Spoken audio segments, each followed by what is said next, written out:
시사 포커스 박윤경입니다. 애청자 여러분 안녕하십니까? 7월 15일 월요일 시사 포커스 박윤경입니다. 춘천시민연대가 춘천시 행정사무감사에 대한 의정 모니터단 활동 결과를 발표했습니다. 내용을 살펴보면요, 의원들의 태도와 질의 내용 등을 꼼꼼하게 진단했는데요. 춘천시민연대의 김호연 정책위원에게 자세한 이야기 전해듣도록 하겠습니다. 서울시와 전문가 시민들이 모여서 우리 아이들의 놀이터를 진단하고요, 미래의 놀이터에 대해 고민하는 시간이 있었다고 합니다. 우리 강원도에는 어떻게 적용할 수 있을지 자연해본연구소 오창길 소장과 이야기 나눠보겠습니다. 이어서 법률톡에선 임미선 변호사가 다문화 가정의 법률 문제를 전합니다. 광고 듣고 잠시 후 돌아오겠습니다. 네, 춘천시민연대가 지난 10일 춘천시의 행정사무감사에 대한 의정 모니터단 활동 결과를 발표했습니다. 시의원들의 행정사무감사 내용에서부터 질의 내용 또 회의에 임하는 태도까지 전반적으로 꼼꼼하게 지적한 것이 눈에 띄는데요. 우리가 의원들을 직접 뽑아서 꾸린 시의회 어떻게 운영되고 있는지 진단해 보도록 하겠습니다. 춘천시민연대 김호연 정책위원입니다. 안녕하세요. 안녕하십니까. 김호연입니다. 네, 반갑습니다. 자, 이번에 그 춘천시 행정사무감사에 대해서 의정 모니터단을 운영을 하셨는데요. 이유가 있으시겠죠? 지난 10년간 계속 춘천시 의회가 개정된 이후로 시민단체 중심으로 활동가들이 중심으로 해서 사실은 모니터링단이 꾸려졌었거든요. 네. 그런데 이제 그들이 갖고 있는 전문성도 있지만 사실 이게 시민단체들의 연합으로 활동을 하다 보니 일반 시민이 아니다라는 이미지들도 의원님들께 견제가 안 되는 것 같고, 네. 그래서 이번에는 정식으로 올해 행정사무감사 기간 전에 사전 모니터링 교육과 모집을 해서 이번에 진행하게 됐습니다. 네. 그러면은 어떤 분들이 좀 도전하셨나요? 일반 시민들이시고요. 주로 그 자영업을 하시는 분도 계셨고요. 예. 그리고 도서관과 관련되신 분들도 있었고, 한살림이나 우리 먹거리와 관련되신 일을 하시는 분들도 있었고요. 네. 그리고 일반 전업주부, 학생, 직장인 이렇게 해가지고 한 18명이 지원을 하셨습니다. 예, 다양한 분들이 의정 모니터단으로 활동을 하셨는데요. 기간은 행정사무감사 전반적으로 다 이렇게 모니터를 하신 건가요? 6월 12일부터 19일이 행정사무감사 기간이었는데요. 예. 경제건설위원회와 문화복지위원회, 기획행정위원회 3개의 위원회로 사무감사가 진행이 되는데, 저희가 경제건설, 기획행정위원회에 이틀을 빼고는 모든 일정들을 다 소화했습니다. 그렇군요. 어떤 부분들을 좀 중점적으로 살펴보셨나요? 저희들의 이번에 모니터단의 교육 내용 중에 이제 그 일지를 작성을 했거든요. 참석한 분들이. 네. 근데 그 참석한 분들의 일지에 우리가 게재하기로 했던 논의했던 것들은 의원의 질의가 무엇이었는지, 예. 또는 사무감사에 대한 피감기관이 행정기관이 어떻게 답변을 했는지, 질의에 대한 그 질에 대한 평가 있잖아요. 질의가 정말 질적으로 좀 수준이 있는 수준이었는지 아니었는지에 대한 거, 그리고 또 다른 중점 사항들이 있었는지 우리가 모르는, 그리고 마지막으로 총평이라고 해서요, 모니터링단이 느끼는 태도나 분위기나 소평 정도로 일지를 작성했습니다. 예. 춘천시 행정사무감사에 대해서 모니터링한 결과를 한마디로 정리를 해보자면 어떤 답변이 가능할까요? 아쉽다. 행정감사 준비가 예. 전문성과 준비성이 부족하였다라고 생각합니다.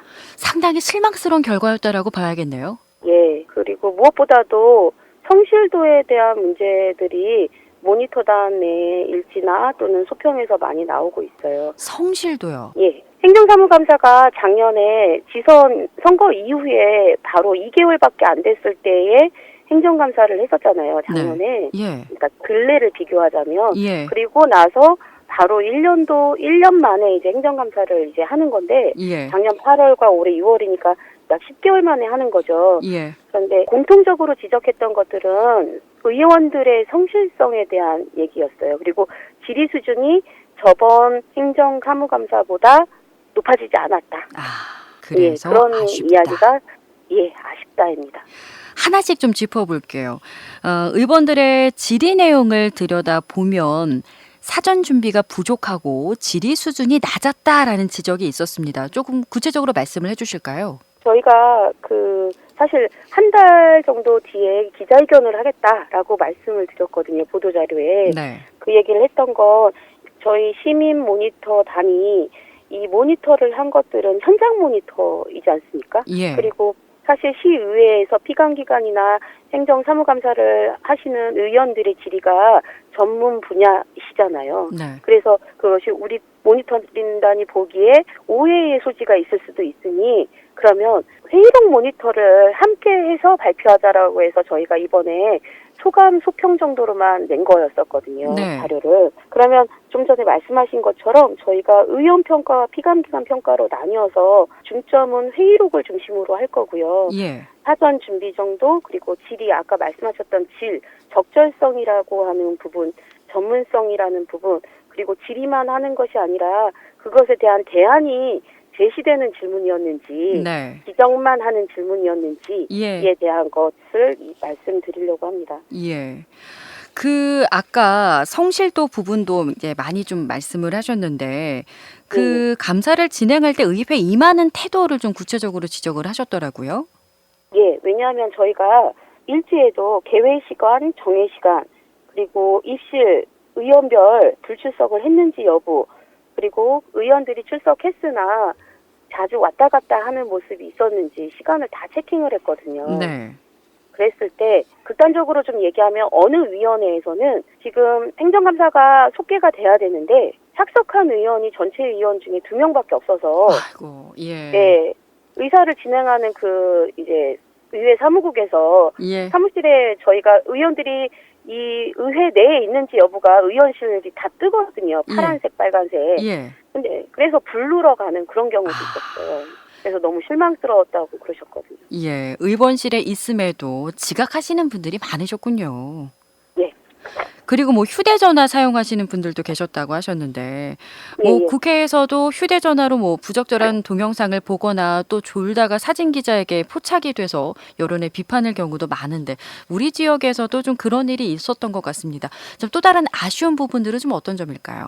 행정사무감사에 꼭 그 기간 중에는 사실은 감사 기간 중에 민원인의 전화가 올 수도 있죠. 예. 그런데 저희가 체킹한 한 의원은 1시간 동안에 한 8번을 이석하는 그런 경우가 있었거든요. 또 한 의원은 본인 의회 질의만 하고 고질적으로 저희가 문제 제기했던 본인의 질의할 때는 있으면서 다른 의원들의 질의는 듣지 않고 경청하지 않고 예. 나가버리는 예.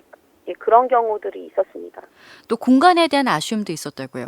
지금 공간에 대한 문제는 작년 시의회 시청사가 다시 의회 청사가 개최되면서 저희가 모니터단 시작할 때 이것이 문제의 책임이 누가 있느냐라고 얘기를 했었어요. 네. 어떻게 이렇게 행정감사 장소가 협소할 수가 있느냐. 피감기관에 국장, 과장급들이 모두 들어갈 수가 없는 구조예요. 네. 모니터단은 네. 할 수도 없고 아예 들어갈 수도 없고. 신청사가 좁다 보니까 시민이 좀 방청하기 어려운 부분들, 그런 부분들에 대한 좀 지적을 해주셨는데요. 앞서 이제 회의록을 바탕으로 다시 좀 분석을 할 거다라고 말씀을 하셨지만 모니터링 하신 내용들 일단 지금까지의 내용들도 잘 전달을 해서 반영하게 하는 것도 중요할 것 같고요. 앞으로 좀 갖고 계신 계획은 어떻게 되세요?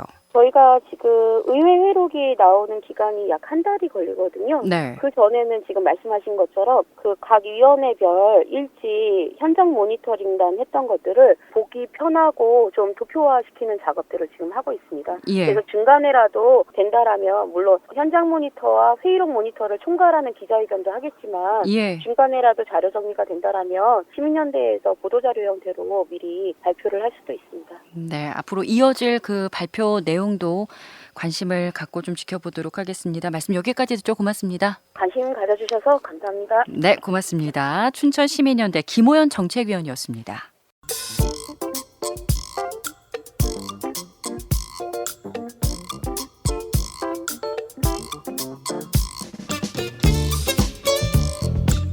네, 지난 9일 서울에서는 처음으로 마련된 자리가 있었다고 하는데요. 바로 놀이터를 진단한다. 이른바 놀이터 토론회가 있었습니다. 서울시와 전문가 또 시민들이 모여서 서울 놀이터 시민 네트워크 준비위원회를 꾸리고요. 우리의 놀이터를 진단하고 미래의 놀이터에 대해서 고민하는 시간을 가졌다고 하는데요. 우리 강원도에는 어떻게 적용할 수 있을지 말씀 들어보도록 하겠습니다. 자연의 번 연구소 오창길 소장입니다. 안녕하세요. 안녕하세요. 오창길입니다. 네, 오랜만에 뵙습니다, 소장님. 예, 그러네요. 반갑습니다. 예, 오랜만이죠. 예. 자, 이번에 놀이터를 진단한다라는 슬로건을 봤습니다.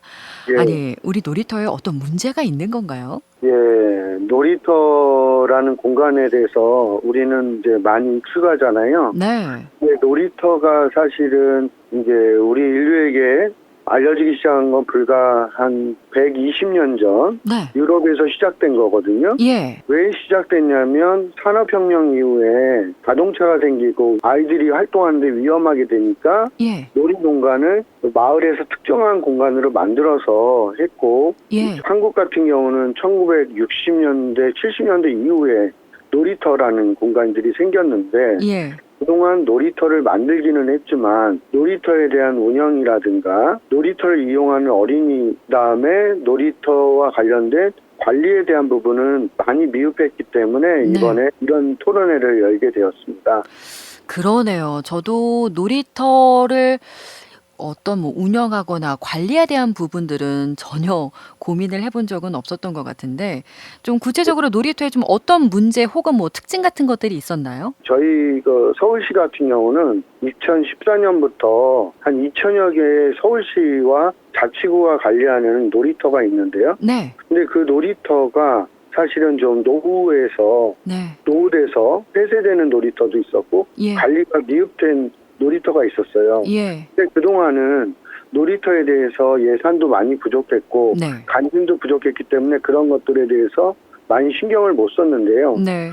이제 2014년부터 서울시뿐만이 아니라 다른 지자체도 마찬가지겠지만 그런 부분에 대해서 좀 예산에 국한되지 말고 다양한 의견들을 한번 수렴해보자 했는데 네. 그 내용은 주로 관리 부분이잖아요. 예. 관리 부분, 그다음에 특히 놀이터는 어린이들이 노는 공간인데 예. 물권리와 굉장히 밀접한 관련이 있습니다. 예. 놀지 관리. 그다음에 유럽이나 일본을 보니까 놀이터와 관련된 코디네이터들이 있어 상주에서 아이들의 놀이를 지원해주고 또 안전을 책임져주는 이런 분들이 있더라고요. 네. 사람에 대한 부분, 또 마지막으로는 놀이터를 조성할 때부터 아이들이나 어린이들이나 주민들의 의견을 모아나가는 과정들, 네. 이런 부분에 대해서 저희가 좀 진단을 해봤습니다. 네. 혹시 안전성 부분에서는 어떻던가요? 아까 좀 많이 노후됐다라고 말씀을 하셨는데요. 전국의 행정안전부에서 한국 놀이시설 그 현황표를 보면요. 네. 한 74,311군데가 있습니다. 예. 그 강원도는 한 2,799곳에 어린이 놀이시설이 있는데요. 예. 저희들이 이제 살펴본 바로 보면은 기존에 조성될 때 소재 부분에서 문제가 되는 것들이 있어요. 소재 자체가요. 예. 그러면 이제 친환경, 지금은 많이 얘기하지만 예전에는 신경을 쓰지 못했던 바닥 소재들, 우레탄이라든가 그다음에 친환경 목재가 아닌 경우들, 네. 이런 부분으로 소재가 있는 것도 있고요.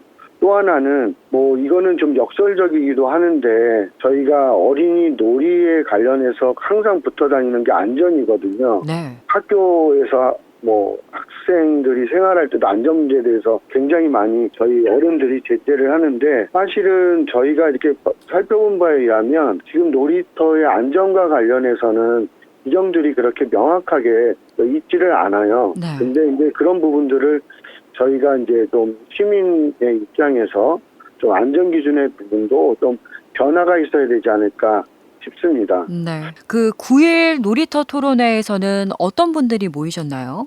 서울시의 그 놀이터 이번 진단 토론회는 전문가들이라고 하는 조성과 관련된 설계를 하셨던 분, 예. 또 시공을 했던 분, 그다음에 서울시에는 놀이터 활동가라는 분들이 있습니다. 아, 놀이터 활동가 분들이요. 예, 놀이터 활동가, 그리고 여태까지 놀이와 놀이터 활동을 했던 시민단체들이 있는데요. 네. 시민단체, 구의 놀이터 담당자들, 구청에, 그다음에 시청에 공원 어린이공원 정책 담당자들이 참여했습니다. 네. 토론회에서 나온 의견들 가운데 혹시 청취자 여러분께도 소개하고 함께 생각해 보고 싶은 부분이 있으실까요? 성급하기는 하지만 저희가 이제 놀이터에 관련된 다양한 법률이 있는데요. 네. 예를 들면은 어린이 놀이시설 안전관리법이 있고, 그다음에 어린이 제품 안전특별법이 있고, 또 주택시설 기준 등에 관한 규정, 그다음에 도시공원 및 녹지 등에 관한 법률이 있는데 네. 이런 것들이 어린이 지금 놀이시설이라고 하는 전국에 산재되어 있는 이런 시설들에 좀 일률적으로 관리하기에는 좀 미흡한 법률이라고 생각합니다. 그래서 법률적, 제도적인 보완을 좀 해야 되겠다. 이런 부분을 이야기했고요. 두 번째는 놀이와 놀이터에 대한 어른들의 좀 시선들, 인식을 좀 개선해야 되겠다. 어른들의 시선. 예. 사실은 놀거리와 관련된 이야기는 그동안 논의됐기 때문에 이 자리에서는 얘기는 안 하겠지만 네. 그런 부분들이 다 아시겠지만 유네스코라든가 그다음에 세계 OECD 발표들을 보면 아동 삶의 만족도에서 아이들이 가장 만족하지 못하는 게 그런 사회적 관계, 그다음에 놀거리에 관한 부분들이 저희가 OECD 가입해서 가장 낮게 좀 되고 있는데 네. 그런 놀거리에 관련된 부분들도 좀 이야기를 할 거고요. 네. 마지막으로는 여태까지는 행정 중도로 놀이터를 좀 만들었다고 한다 그러면 시민과 사용하는 어린이들의 입장을 반영해서 좀 더 그동안도 만들었지만 놀이터를 좀 조성하고 제한하는 것에 대해서 의논했습니다. 네. 시민분들은 좀 어떤 이유로 놀이터를 진단하는 일에 좀 동참하셨던 건지 궁금해요. 아무래도 좀 아이들 때문일까요? 그렇죠. 저희가 사실은 이 사업의 발단은 작년에 서울시에서 예산을 수립할 때 시정협치형 사업이라는 게 있습니다. 어떤 거요? 네. 협치형이라고 시민이 제안하는 예산 사업이 있습니다. 아, 네. 예, 근데 시민이 제안해서 이 시의 공식적인 사업으로 되는 과정들인데요. 예. 이런 과정들에서 수기 과정이라는 게 있고 시민 엠보팅, 쉽게 얘기하면 시민 투표가 있는데요. 네. 저희도 좀 깜짝 놀랐는데 제가 제안했지만 사업명은 원래 놀이터를 지켜라 렛츠플레이 서울이라는 사업명이었습니다. 이번 처음에 발단은. 근데 서울시의 홈페이지에 시민 투표를 했는데 이 사업 중에서 전체 사업 제안자 중에서 3위를 했어요. 아, 이게 그래요? 저희가 생각지 못했던 결과인데 예. 역시 보육을 하는 부모님이나 또 우리 어른들이 무관심한 것 같아도 예. 우리 어린이들의 놀이에 대해서 굉장히 관심이 많고 예. 놀이터를 개선하는 부분은 반대하는 사람이 아무도 없구나. 예. 정말 이렇게 그래서 이번에 오신 분들도 학부모들이나 그 시민 일반 주민들도 굉장히 많으셨는데 예. 그동안 저희가 좀 관심은 많았지만 정책으로 반영하지 못했던 부분을 네. 이번 기회에 아마 유럽이나 일본에서는 아까 말씀드렸던 렛츠플레이 도쿄나 플레이 런던과 네. 같은 시민이 주체가 돼서 놀이와 놀이터를 지켜내고 만드는 이런 운동들, 시민 운동들이 있는데, 예. 드디어 이제 우리나라에서도 각종 이제 놀이와 놀이터에 관련된 담론들은 많았지만 시민 네트워크가 출범되면서 이런 것들을 시민의 입장에서 같이 행정과 협의를 할 수 있지 않을까 싶습니다. 네. 말씀을 들으면서도 그동안 저의 좀 무관심에 반성을 하게 되는데요. 앞으로의 활동이 좀 기대가 됩니다. 앞으로 어떤 활동들을 계획하고 계시는지 또 이런 활동이 서울시 시책에 어떻게 반영이 될지도 궁금하네요. 각 주체들의 문제 진단을 가지고 놀이터 비전 수립 워크숍이라는 거를 8월에 개최할 예정이고요. 네. 그다음에 놀이터 정책 한마당 10월 달에 그다음에 이번 사업과 연계돼서 서울시 정책 박람회에 6대 정책으로 서울시 놀이터를 지켜라 정책이 선정이 됐습니다. 아, 그래요? 그래서 시장님과 함께하는 정책 박람회에서 지금까지의 놀이터 문제를 우리가 시에서 어떻게 더 힘을 모아야 될지에 대한 정책 박람회를 하고요. 네. 1월 둘째 주에는 서울시 국제 놀이터 심포지움이 있습니다. 네. 그래서 그때는 놀이 주간 행사를 해서 서울시 전역에서 어린이들과 시민들이 참여하는 놀이터 운영이 있고 세계 각국의 놀이터 전문 단체들, 전문가들이 참여해서 국제 심포지움을 하면서 네. 저희 생각에는 좀 매듭을 지은 단계에서 아까 얘기했던 놀이터와 관련된 조례들을 네. 아마 만드는 과정들이 좀 성과로 남지 않을까 싶습니다. 다른 지자체에서도 많은 좀 관심을 갖고 있을 것 같은데요. 춘천에서도 마을과 함께 만드는 진짜 놀이터를 추진한다라는 발표가 최근에 있었는데 서울 놀이터 토론회처럼 좀 시민들의 중심이 되고 의견이 많이 반영되길 바라고요. 다른 지자체에서도 좀 이런 관심들이 많이 확산이 됐으면 하는 바람입니다. 오늘 말씀 고맙습니다. 네, 고맙습니다. 네, 지금까지 자연의 번 연구소 오창길 소장이었습니다. 여러분은 지금 생방송 시사 포커스 박윤경입니다를 듣고 계십니다. 네, 매주 월요일 이 시간에는 어려운 법률 상식을 쉽게 풀어보는 시간이죠. 임미선 변호사의 법률톡 시간입니다. 이 시간 임미선 변호사 만나보도록 하겠습니다. 안녕하세요. 네, 안녕하세요. 자, 오늘 어떤 이야기 나눠볼까요? 최근 한국 남편이요. 베트남 국적의 그 아내를 무차별적으로 폭행한 사건 알고 계시죠? 아, 예. 네. 대한민국 10가구 중에 한 가구가 다문화 가정이라고 하는데요. 네. 결혼은 했지만 아직 그 대한민국 국적을 취득하지 못했다면 사실 아직은 외국인 신분에 해당이 되는 것입니다. 네. 그러면 외국인 신분이라면은 사실 그 대한민국에 체류하면서 겪는 많은 문제가 발생되는데요. 네. 그래서 오늘은 다문화 가정에서 겪을 수 있는 그런 법률 문제에 대해서 준비를 해왔습니다. 네. 그 대한민국 국적을 가진 사람과 결혼을 한 외국인의 경우에는 대한민국 국적 취득을 하는 방법에는 좀 어떤 것들이 있을까요? 일반적으로 외국인의 경우에는요, 법무부 장관의 귀화 허가를 받아서 대한민국 국적을 취득을 할 수는 있는데요. 네. 만약 배우자가 대한민국 국민이라고 한다면요, 그 배우자인 외국인은 간이 귀화라는 방법을 통해서 대한민국 국적을 취득할 수가 있습니다. 네, 최근에 그 사건 같은 경우에는 많은 국민들의 공분을 산 그런 사건이기도 했었는데 그렇죠. 그 피해 베트남 여성도 배우자 비자로 입국을 한 상태여서 아직까지는 대한민국 국적을 취득하지 못한 상태였더라고요. 네, 그렇습니다. 그 대한민국 국적을 가진 사람과 결혼을 한 외국인의 경우에는 대한민국 국적을 취득하는 방법이 좀 어떤 것들이 있을까요? 일반적으로 외국인은 그 법무부 장관의 귀화 허가를 받아서 대한민국 국적을 취득할 수가 있는데요. 네. 만약 배우자가 대한민국 국민이라고 한다면요, 그 배우자인 외국인은 간이 귀화라는 방법을 통해서 대한민국 국적을 취득할 수가 있습니다. 간이 귀화라고 하셨는데 그거를 취득할 수 있는 그런 요건들이 어떻게 되나요?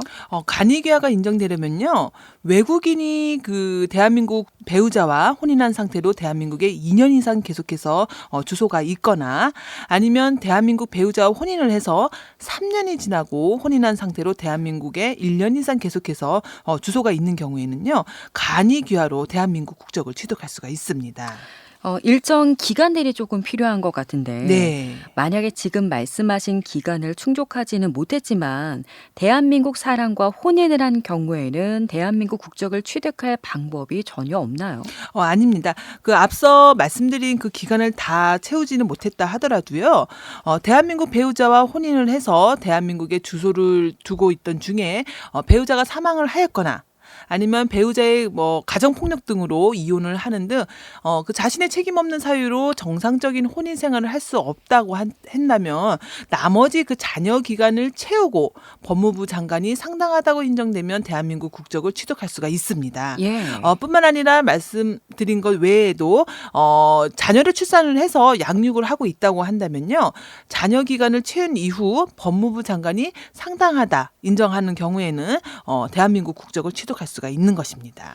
그 이번 최근의 기사들을 보니까 그 피해 여성도 그 아이와 한국에 살고 싶다라는 바람을 좀 내비쳤던 것 같은데 네. 뭐 고려해 볼 만한 요건들은 갖추고 있는 것 같네요. 네, 그렇습니다. 그런데요, 만약 아직 귀화를 하지 않아서 대한민국 국적을 취득하지 못한 외국인 배우자가 네. 대한민국 배우자가 사망을 했어요. 네네. 그러면 사망한 배우자의 재산 상속 같은 경우에는 가능한가요? 결혼한 외국인의 경우 그 대한민국에 귀화하지 않아서 아직 대한민국 국적을 취득하지 못했다라 하더라도요. 대한민국 국민과 혼인신고를 해서 법률상 배우자이기만 한다면요. 남편의 재산 당연히 상속을 받을 수 있습니다. 요즘은 이런 경우들도 많더라고요. 한국인 남성이 외국인 여성과 결혼을 하면서 네. 외국인 여성이 전 남편과 낳은 자녀도 한국으로 데려와서 키우는 경우가 있잖아요. 네, 많으시죠. 이 경우에는 어떤 법률적 문제가 발생이 될까요? 입양의 문제가 바로 발생이 되는데요. 입양은 원칙적으로 그 양 국가에서 각각 입양 신고 절차를 마쳐야지만 입양 관련 비자를 발급받을 수가 있는 것입니다. 예. 만약 입양을 원하지 않는다면요. 외국인 아내의 자녀가 20세 미만의 자녀로 미혼 상태라 한다면 체류할 수 있는 비자의 일종인 그 동반사증을 발급을 받아서 한국에 입국할 수는 있습니다. 입양을 하려면 각각 그 양 국가에서 따로따로 또 입양 그 신고 절차를. 절차를 마쳐야만 합니다. 그렇군요. 네네.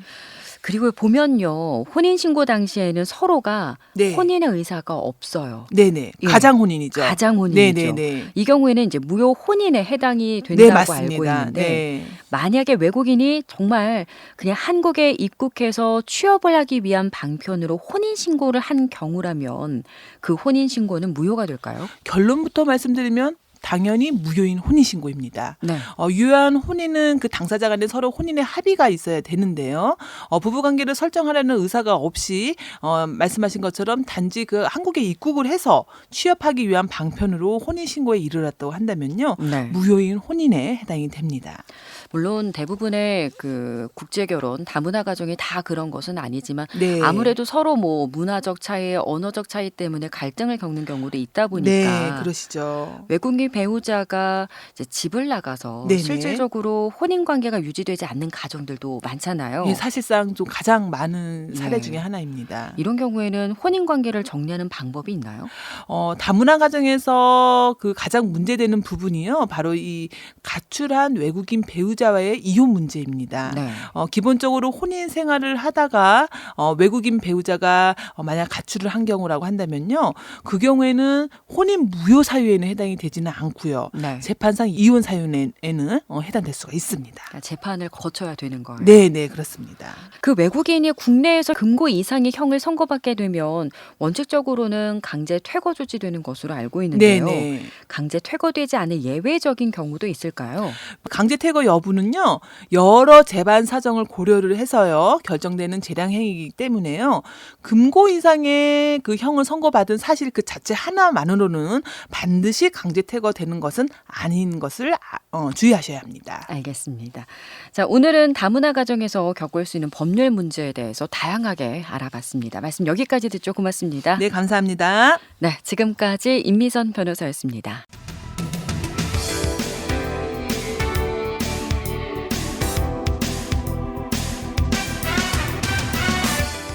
네, 시사포커스 박윤경입니다. 준비한 소식 여기까지입니다. 저는 내일 낮 1시 30분에 다시 찾아뵙겠습니다. 고맙습니다.